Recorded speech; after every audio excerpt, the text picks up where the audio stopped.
지금 서버 점수가 종이가 없어가지고 일단 여기다가 펴서다가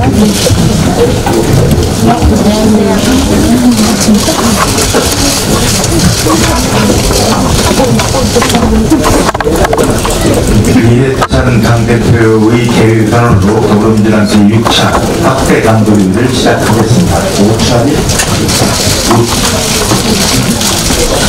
6차. 예, 제6차 확대 강도회를 시작하겠습니다. 모두 발언에 앞서서 을지로위원회에 대한 당대표 특별 포상 수여식을 진행하겠습니다. 을지로위원회는 426일간 이어진 하이테크 노동자들의 고공농성과 510일간 이어진 전주택시 노조의 고공농성을 중재해 협상을 타결시키는 등 민생 해결사로서 최선을 다하고 있습니다. 포상은 이해찬 당대표께서 박홍근 을지로위원장이 하겠습니다. 감사패. 이 위원회는 우리 사회의 불공정한 가불관계 해소를 위해 헌신적 노력을 해왔으며 특히 우리 당이 민생정당으로서 기틀을 마련하는데 그 공이 크므로 감사의 마음을 담아 이 패를 수여합니다. 더불어민주당 대표 이해찬. 큰 박수 부탁드립니다.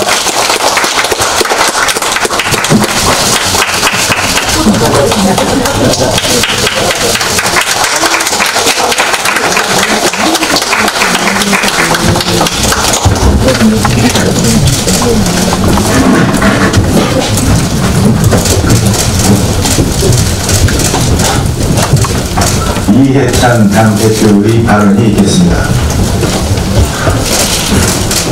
예, 어제 지난 2개월 동안 사회적 대화를 끌어오다가 마침내 현행 3개월 현역 근로를 6개월로 늘리고 대신에 11시간 연속 1시간 의무화를 하고 임금 저하를 방지하는 내용으로 정산호의에서 합의가 됐습니다.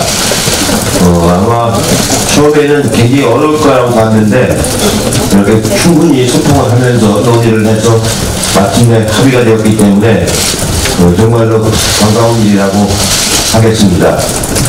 이번 타결로 주 52시간제가 안착할 수 있게 됐고 방조의형 일자리 타결에 이어서 사회적 대화가 결론을 맺을 수 있던 게 참으로 좋은 결과를 가져왔다고 생각을 합니다. 그동안에 상생의 지혜를 발휘해온 노동계와 경영계, 정부 및 공익위원 그리고 문성현 경산호위 위원장과 이철두 노동시간 위원장님께 진심으로 감사의 말씀을 드립니다. 노동입법은 그 파장이 근로자 전체에 미친다는 점에서 당사자 간 합의가 무엇보다도 중요하기 때문에 여야정 상사를 협의체에서 합의를 했지만 정사 노위를 넘겨줘서 노사정 대화를 이어왔습니다. 우리 사회가 소득 삼박물 시대를 넘어 새로운 도약을 이루기 위해서는 사회 구성원들이 동등하게 참여해서 합의점을 마련하고 그 결과를 존중하는 사회적 대화 문화의 정책이 꼭 필요한데 이번이 아주 좋은 초례를 남겼다고 생각이 됩니다. 이제 하루라도 빨리 국회를 열어 필요한 입법 절차를 진행을 해야 하겠습니다. 어제도 국회 의장님 주재로 원내대표 회담이 있었는데 여야가 합의를 이루지 못했습니다. 다시 한번 여야가 협의를 해서 하루빨리 국회가 열리도록 노력을 하도록 하겠습니다.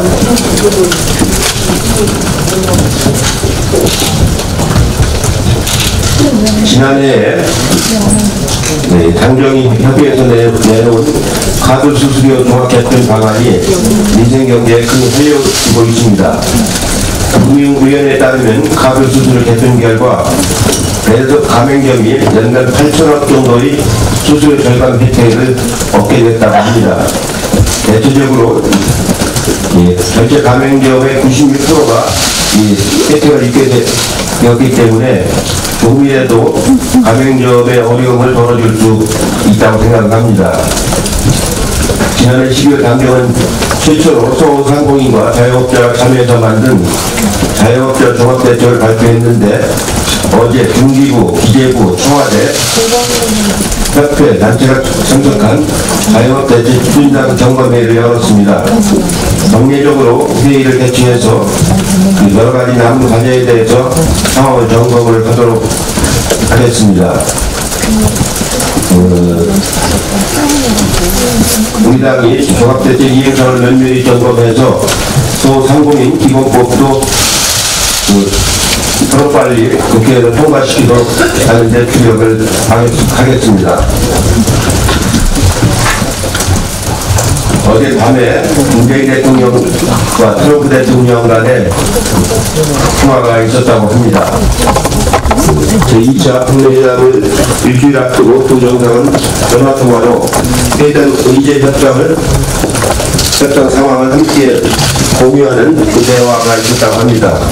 문재인 대통령께서는 북한의 비핵화를 견인하기 위해 필요하다면 대한민국이 남북 철도, 도로 연결, 남북 경제협력사업 등에 대해서 과감하게 역할을 맡을 것이라는 의사를 트럼프 대통령한테 전달을 했습니다. 트럼프 대통령은 감사의 뜻을 밝히고 회담 후속 조치 과정에서 문 대통령과 긴밀히 상의하겠다고 답변을 하셨다고 합니다. 28일 열리는 북미 회담이 그야말로 동북아의 냉전체제, 남북 분단체의 70년을 마감하는 굉장히 중요한 회의가 되기 때문에 저희 당에서도 면밀히 주시하고 최선의 노력을 다하도록 하겠습니다. 이상입니다. 이어서 홍영표 원내대표의 발언이 있겠습니다. 자유한국당이 또다시 퇴행적인 역사 인식을 드러냈습니다. 5.18 망언으로 헌법과 민주주의 가치에 정면으로 도전하더니 어제는 황교안 전 총리 등 당권 주자들이 앞다퉈서 탄핵이 잘못됐다고 했습니다. 2017년 탄핵은 우리 국민이 이뤄낸 위대한 민주주의의 승리입니다. 3.1운동에서 시작된 대한민국의 가치를 지키기 위해 온 국민들이 9년이 떨쳐 일어선 민주혁명이었습니다. 이런 국민의 뜻을 받들어 여야 국회의원 3분의 2 이상의 찬성으로 탄핵소추가 이루어졌고 헌법재판소 재판관의 만장일치로 탄핵이 결정된 바 있습니다. 황교안 당시 총리도 경험을 통해 탄핵 결정은 헌법과 법률에 따라 내려진 것으로 헌재의 결정을 존중해야 한다고 했습니다. 그런데 이제 와서 탄핵이 잘못되었다고 하는 것은 명백한 자기 부정이고 민주주의를 수호한 국민에 대한 모독입니다. 헌법과 민주주의 정신을 준수하지 않는 정당은 존립할 가치가 없습니다. 5.18 망언 의원을 제명시키지 않고 있는 것은 쿠데타를 옹호하는 것이며 탄핵을 부정하는 것은 국민의힘으로 지켜준 민주주의를 부정하는 것입니다. 자유한국당은 제1야당으로서 정체성을 분명히 하기 바랍니다. 건전한 보수가 아닌 극우의 길을 가겠다는 것인지 명확히 해야 합니다. 헌법과 민주주의를 부정하고 국민을 모독한 역사 퇴행에 대해 통렬한 반성과 사과를 다시 한번 요구합니다. 그렇지 않으면 국민의 준엄한 심판을 받게 될 것입니다. 대표께서도 말씀하셨지만 어제 경사노위에서 정말 소중한 합의가 이루어졌습니다. 한 걸음씩 양보해서 합의를 이뤄낸 노사 양측의 결단에 박수를 보냅니다. 어렵게 살린 사회적 대타협의 불씨를 이제 국회가 마무리해야 합니다. 탄력 근로 확대에 대한 병사 노위 합의안을 존중해서 국회에서 최대한 빨리 입법 절차가 마무리되도록 최선을 다하겠습니다. 무엇보다 근로시간 단축 계도 기간이 3월 말로 끝나는 만큼 더 이상 미룰 수는 없습니다. 이것을 위해서라도 국회 정상화가 정말 시급합니다. 어렵게 이뤄낸 노사합의 정신이 국회 때문에 결실을 보지 못하는 상황을 만들어서는 결코 안 됩니다. 자유한국당은 오늘 당장이라도 국회 정상화에 응하기 바랍니다. 국민을 위한 국회를 정상화시키자는 데 있어서 어떠한 조건도 이유도 있을 수 없습니다. 국회가 국민의 짐이 되는 상황을 더 이상 만들지 말기 바랍니다. 환경부가 일부 산하기관 임원의 관리 감독을 위해 작성한 문건을 두고 막무가내로 일부 야당이 정치 공세에 나서고 있습니다. 결론적으로 말씀드리면 환경부 문건은 불법적 블랙리스트가 아니라 합법적인 체크리스트라고 합니다. 신임 장관이 산하기관 임원에 대한 평가와 관리 감독을 하는 것은 문제될 것이 전혀 없는 적법한 인사와 관련된 감독권 행사입니다. 이 과정에서 대통령이 임명권을 가지고 있는 공공기관장에 대해 해당 부처와 청와대가 협의를 진행하는 것도 극히 정상적인 업무입니다. 이렇게 대통령이나 장관이 가지고 있는 임명권을 가지고 한 행위를, 합법적 행위를 블랙리스트라 규정하고 청와대가 개입한 근거라고 야당이 주장하고 있습니다. 과거 정부의 불법적인 블랙리스트와 다르다는 것을 다시 한번 분명히 밝힙니다. 지금은 검찰의 수사 상황을 차분하게 지켜봐야 할 때라고 생각합니다. 이상입니다. 네, 주민지구위원회 발언을 묻겠습니다.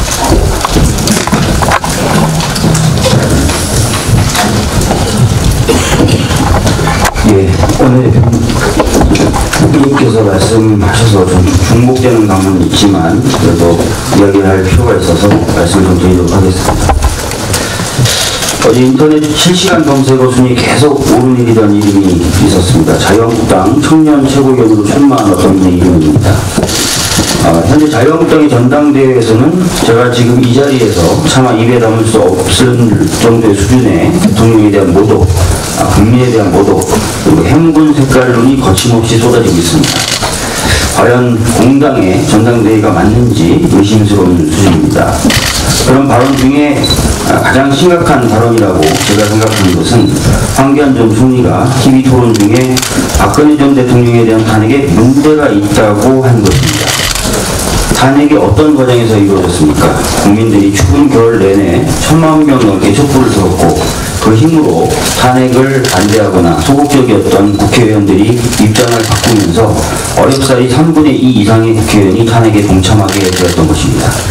특히 지금 자유한국당 의원들 중 많은 수도 당시 탄핵에 동참했었습니다. 그런데 황 전 총리의 어제 발언은 위와 같은 과정과 그 과정에 녹아있는 국민의 의사를 깡그리 무시한 것입니다. 이미 황 전 총리는 박근혜 전 대통령을 위해 박근혜 전 대통령에 대한 특검의 연장을 거부했다는 취지로 이야기한 바 있습니다. 이 발언만으로도 공당의 대표로서의 자질이 의심될 수 있는데 또다시 국민을 무시하는 발언을 한 것입니다. 국정농단 시기 법무부 장관, 국무총리를 역임했고 탄핵 후에는 대통령 권한대행으로 계셨던 분이 이런 발언들을 한다는 것은 매우 부적절하다고 생각됩니다. 자유한국당은 민주주의를 폄훼하고 정치 혐오를 야기하는 막말 퍼레이드식 전당대회를 중단해야 할 것입니다. 이상입니다. 이어서 서른 최고위원회 발언을 읽겠습니다. 절대 다수의 국민들이 분노하고 있다고 보기 때문에 되풀이 말씀드릴 수밖에 없을 것 같습니다. 자유한국당은 여전히 5.18 모두 경위에 대한 진정한 반성을 보이지 않고 있습니다. 5.18 모독행위에 대한 처벌을 위해받은 당사자들은 당내 합동연설에서 연일 문재인 대통령과 5.18에 대한 망언을 쏟아내며 대한민국의 민주주의 기반을 뿌리쳐두고 있습니다. 망언 3인방에 대한 국민을 우롱한 징계 쇼에 이어서 5.18 진상규명조사위원회 추천 강행 의사까지 필요함으로써 성남 민심에 기름을 끓고 있습니다. 민심을 파악하려 하지 않은 채 적반하장식 태도로 국민들의 요구지수를 높이고 있는 것입니다. 오히려 자유한국당 지도부는 상황을커녕 역사 왜곡 프레임에 빠져들었다며 그 배후에는 청와대가 있다고 지목하고 있습니다. 기가 막힐 일입니다. 수십 년간 광주를 고립시키고 우리 사이의 갈등을 조장해온 망언과 개변이 더 바꾸지 못하게 하는 것은 이제 미룰 수 없는 과제입니다.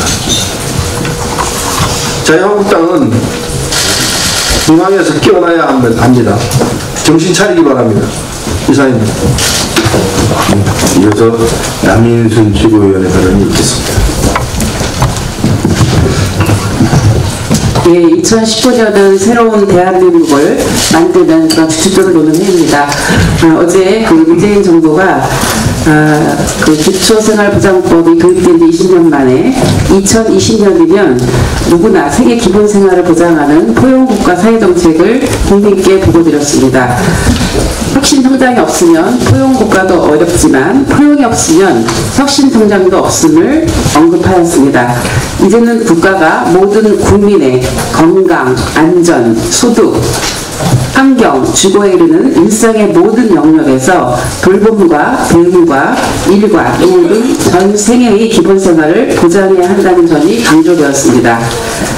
또한 같은 자리에서 혁신적 포용국가의 실현을 위해 아동에 대한 국가의 책임 확대가 우선돼야 함을 강조하며 포용국가 아동정책 추진 방향이 발표되었습니다. 문재인 정부는 아이 양육의 책임을 사회와 가정이 함께 하는 것으로 전환하고 국가 책임을 확대해왔습니다. 앞으로도 아동수당 대상 확대, 양육지원제도 개편안 마련, 보육지원체계 개편 등 아동 양육지원, 건강증진, 취약아동 보호 등을 중심으로 정책과제가 발표되었습니다. 그동안 아동은 사회정책에서 상당히 소외되어 온 것이 사실입니다. 그러나 이제는 아동에 대한 투자가 우리 미래에 대한 투자라는 인식을 통해서 사회적 혁신 역량을 강화하는 방안이 구체적이고 꼼꼼하게 마련되어야 합니다. 또한 이를 위해서는 충분한 예산 확보가 담보되어야 합니다. 특히 학대나 성폭력, 빈곤, 실종 등 위기에 처한 아동에 대한 국가의 적극적인 개입과 지원이 필요한 때입니다. 포용적 사회정책이 정착해서 혁신적인 성장까지 이어지도록 당에서도 적극 뒷받침하겠습니다. 이상입니다. 네, 이형석 최고위원의 발언이 있겠습니다.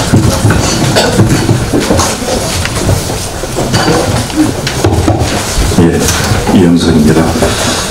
5.18과 관련된 자유한국당의 태도가 여전히 변함이 없는 것 같습니다. 5.18에 대한 역사인식이 부재한 것을 넘어서 이제 망언에 따른 국민적 지탄, 공분이 극에 달하고 있음에도 이제는 상황인식까지도 부재한 것 같습니다.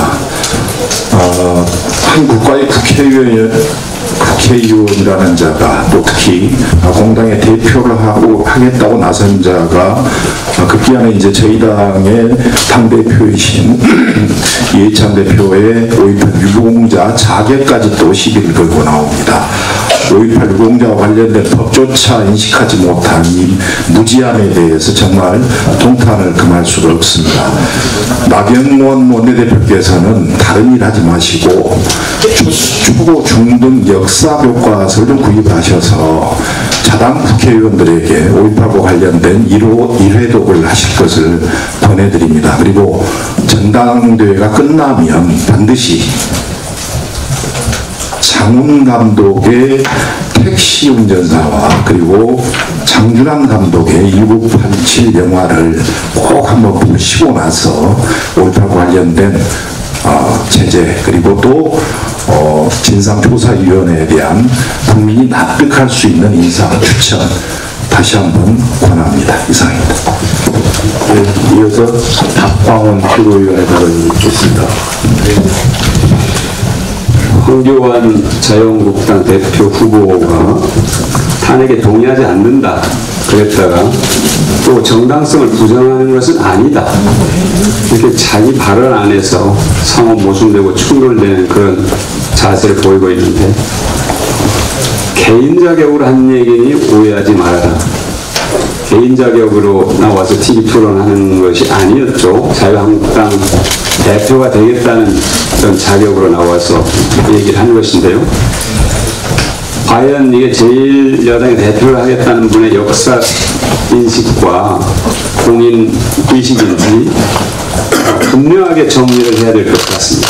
굉장히 복잡한 심사에 지금 빠져 있는 것 같아요. 이른바 친박 표도 구해야 될 것 같고, 또 탄핵 자체를 완전히 정당성을 부정하겠다 그런 말 못하고 그 자락을 깔아놓기도 하고, 대단히 제가 보기에는 당당하지 못한 자세다. 제1야당 대표 후보로서 자격이 사실상 없다는 것을 스스로 반증하는, 입증하는 그런 자세라고 생각합니다. 그리고 자유한국당은 지금 정말로 극우 정당 추락 열차를 급속하게 모든 분들이 타고 지금 극우 정당의 길로 가고 있다. 이게 국민들의 시각입니다. 여기서 탈출하지 못하면 국민들이 아마 전원 탈출시킬 것이라고 저는 생각합니다.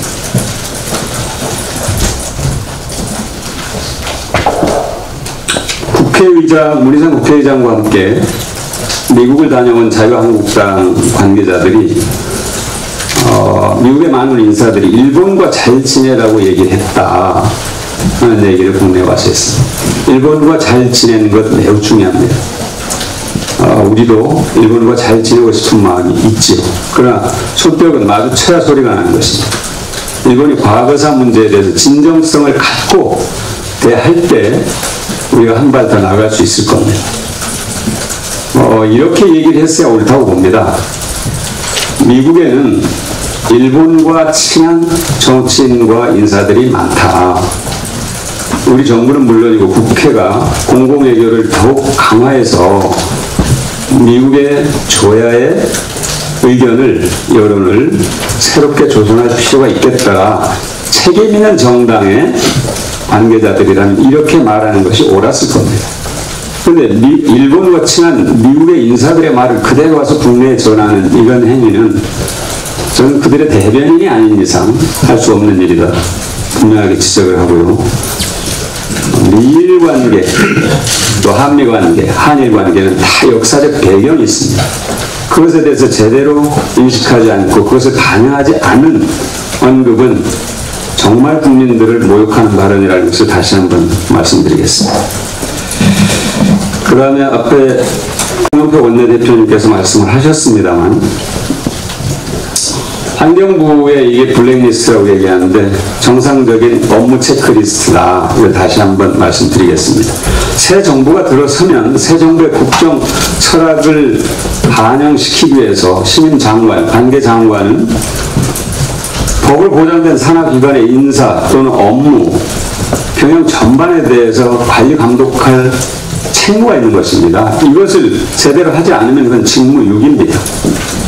특히 대통령이 임명권을 갖고 있는 인사 문제를 청와대와 협의하는 것은 지극히 정상적인 업무죠. 그것을 청와대 협의하지 않고 한다.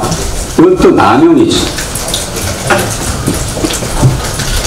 야당이 블랙리스트 운운하면서 청와대 개입 근거라고 얘기하는 환경부 산하기관 임원 사태 관련 동향이라는 문건은 사실관계조차 틀렸다. 이게 지난 12월 30일 국회 운영위원회에서 이미 드러난 것입니다.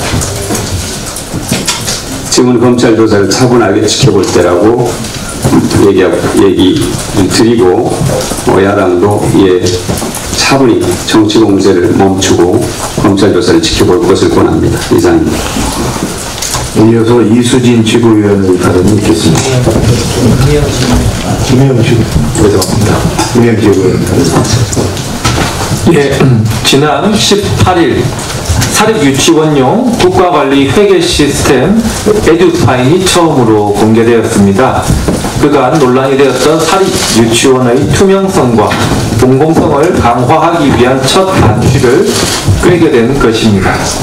오는 3월부터 원화 200명 이상의 대형 사립유치원에 대한 에듀파인 의무화는 그동안 학부모님들이 가졌던 불안감을 상당 부분 해소시킬 수 있을 것으로 기대됩니다. 에듀파인 시스템 정착은 물론 유아교육의 공공성 강화를 위해서 더불어민주당에서 지속적으로 노력해 나가겠습니다. 이해찬 대표께서 말씀하셨듯이 어제 회동에서도 국회 정상화가 무산되었습니다. 국민들이 원하는 민생법안, 정치개혁과 권력기관 개혁 등 산적한 수많은 현안들이 휴업 중인 국회로 인해 논의되지 못하고 있습니다. 국회법에 따르면 2월, 4월, 6월과 8월 16일에는 임시회를 집회한다는 의무조항이 명문화되어 있습니다. 법에 따라 반드시 열려야 하는 국회임에도 불구하고 국회가 정상화되지 못하고 있는 것에 대하여 국회의원의 한 사람으로서 국민들께 죄송한 마음입니다. 법으로 명시된 바와 같이 2월 국회는 조건 없이 열려야 합니다.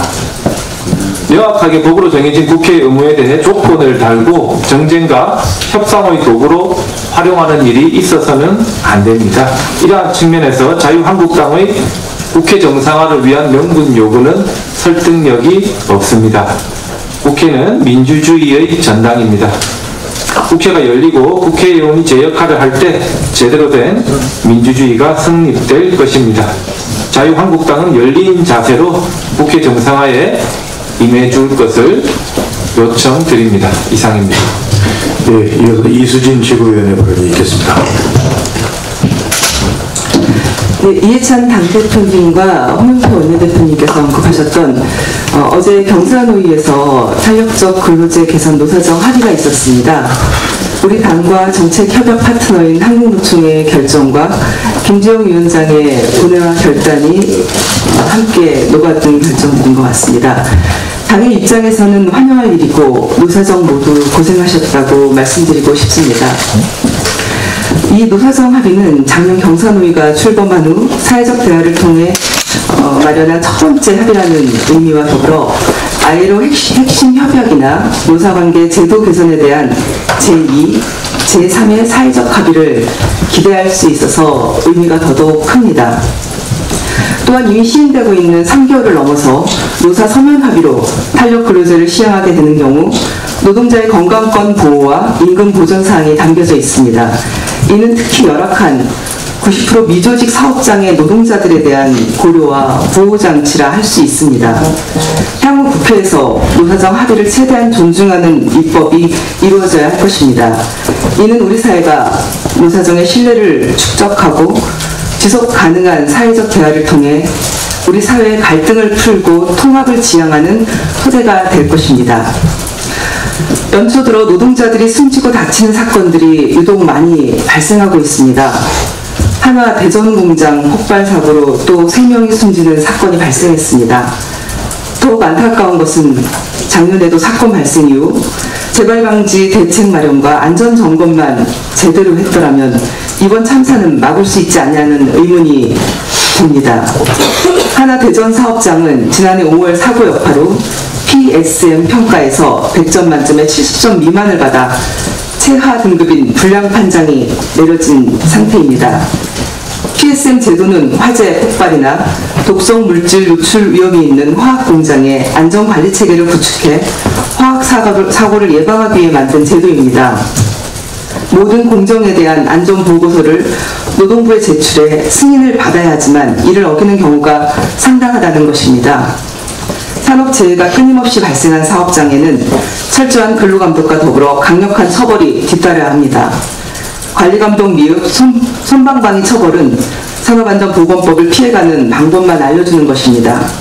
목숨을 걸고 돈을 버는 노동 환경을 없애기 위해서 명확한 대응책과 안전 대책을 마련해야 합니다. 이상입니다. 다음은 백혜련 전국 여성위원장.